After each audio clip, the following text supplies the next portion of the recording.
ഇതാണ് Turkish aerospace company നിർമ്മിക്കുന്ന TF Khan എന്ന 5th ജെൻ ഫൈറ്റർ. തുർക്കി തദ്ദേശീയമായി നിർമ്മിക്കുന്ന ഏറ്റവും ആധുനികമായ ഫൈറ്റർ പ്ലെയിൻ ആണിത്.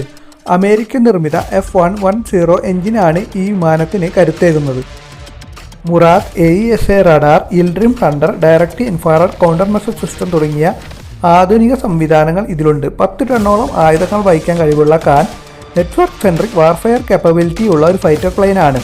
തുർക്കിയുമായി ചേർന്ന് ഈ വിമാനം പാകിസ്ഥാനിൽ തദ്ദേശീയമായി നിർമ്മിക്കുവാനുള്ള ചർച്ചയിലാണ് പാകിസ്ഥാൻ ഇപ്പോൾ. ചൈനയുമായി വളരെ അടുപ്പം സൂക്ഷിക്കുന്ന പാകിസ്ഥാന് ഇപ്പോൾ അമേരിക്കൻ വെസ്റ്റേൺ ആയുധങ്ങൾ ലഭിക്കുന്നില്ല. എന്നാൽ ചൈനീസ് ആയുധങ്ങൾക്ക് വിലക്കുറവ് മാത്രമേ ഉള്ളൂ, ക്വാളിറ്റി ഇല്ല.